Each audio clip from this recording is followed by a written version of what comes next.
കോഴിക്കോട് പാഴൂരിൽ ബൈക്കിലെത്തിയ സഹോദരങ്ങളെ കാർ ഇടിച്ചു തെറിപ്പിച്ചു. മുൻവൈരാഗ്യത്തിന്റെ അടിസ്ഥാനത്തിൽ കാർ തടഞ്ഞു നിർത്തി മർദ്ദിക്കാനെത്തിയ ചെറുവാടി സ്വദേശികളെയാണ് ഇടിച്ചു തെറിപ്പിച്ചത്. സാരമായി പരിക്കേറ്റ ഇരുവരെയും മെഡിക്കൽ കോളേജ് ആശുപത്രിയിൽ പ്രവേശിപ്പിച്ചു. കാർ ഓടിച്ച ചെറുവാടി സ്വദേശി ഇർഫാന് വേണ്ടിയുള്ള അന്വേഷണം തുടരുന്നുണ്ട്.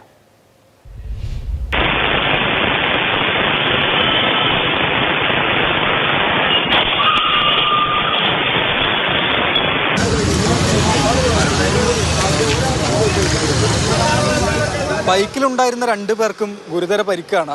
ഇവരെ കോഴിക്കോട് മെഡിക്കൽ കോളേജ് ആശുപത്രിയിൽ പ്രവേശിപ്പിച്ചിരിക്കുകയാണ്. അതായത് കാർ ഓടിച്ചവരും അതുപോലെ ഈ ബൈക്കിലുണ്ടായിരുന്ന രണ്ടുപേരും ഒരേ നാട്ടുകാരാണ്. ചെറുവാടി പഴമ്പറമ്പ് സ്വദേശികളാണ്. രാവിലെ ഉണ്ടായിരുന്ന ഒരു അടിപിടി അതിൻ്റെ ബാക്കിയാണ് ഏതായാലും റോഡിൽ അരങ്ങേറിയത്. നമ്മളിപ്പോൾ ഉള്ളത് കൃത്യം സംഭവ സ്ഥലത്താണ്. ഇത് കൂളിമാട് മണാശ്ശേരി റോഡാണ്. അവിടെ ഈ പാഴൂരിൽ വെച്ചാണ് ഇങ്ങനെയൊരു സംഭവം ഉണ്ടാകുന്നത്. ഈ വാഹനത്തിൻ്റെ അവശിഷ്ടങ്ങളൊക്കെ ഇവിടെ കാണാൻ കഴിയും. പിന്നീട് ഇവിടെ നിർത്തിയിട്ട വാഹനം പോലീസ് കസ്റ്റഡിയിലെടുത്ത് കൊണ്ടുപോവുകയാണ് ഉണ്ടായിട്ടുള്ളത്. കാർ ഓടിച്ചത് ഇർഫാനാണ്, പഴമ്പറമ്പ് സ്വദേശി ഇർഫാൻ. അതുപോലെ ഈ പരിക്കേറ്റത് തസ്നീം, തൻസീൽ എന്ന സഹോദരങ്ങൾക്കാണ്.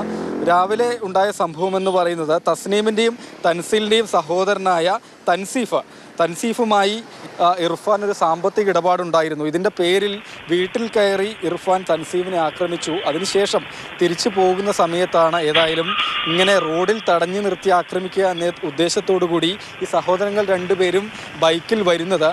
അവിടെ നിർത്താതെ നേരെ കാർ ഓടിച്ച് അവർക്ക് ദേഹത്തേക്ക് കയറ്റുകയാണ് ചെയ്തത്. ഏതായാലും ഈ പാഴൂരിൽ അദ്ദേഹത്തിൻ്റെ വീടിന് മുമ്പിൽ വെച്ചാണ് ഇങ്ങനൊരു സംഭവം ഉണ്ടായിട്ടുള്ളത്. പിന്നെ ഒരു സാധാരണ ആക്സിഡൻ്റ് അല്ല എന്നുള്ളതാണ് നമുക്ക് മനസ്സിലാകുന്നത്. ആ ഇടിൻ്റെ നമ്മളത് വാച്ച് ചെയ്തതിൻ്റെ അടിസ്ഥാനത്തിൽ നമുക്കൊരു സാധാരണ ഒരു ആക്സിഡൻ്റ് അല്ല എന്നുള്ളതാണുള്ള നമുക്ക് മനസ്സിലായി. ഈ യുവാക്കളെ നിങ്ങൾക്ക് അറിയുന്നതാണോ? ഏകദേശം ഇവിടുന്ന് അധിക ദൂരമില്ലാത്ത ആളുകളല്ല. അത് പിന്നെ ഇവിടെ ചെറുവാടി പഴമ്പറമ്പ് എന്ന സ്ഥലത്താണ് അവർ.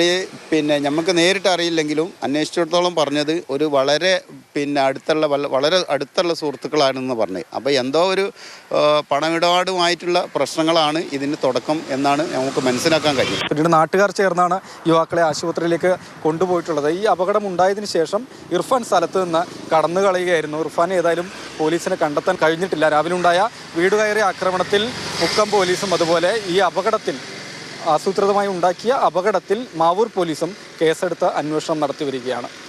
പാഴൂരിൽ നിന്ന് അരുൺ കിഷോറിനൊപ്പം രാഹുൽ KV, മാതൃഭൂമി ന്യൂസ്.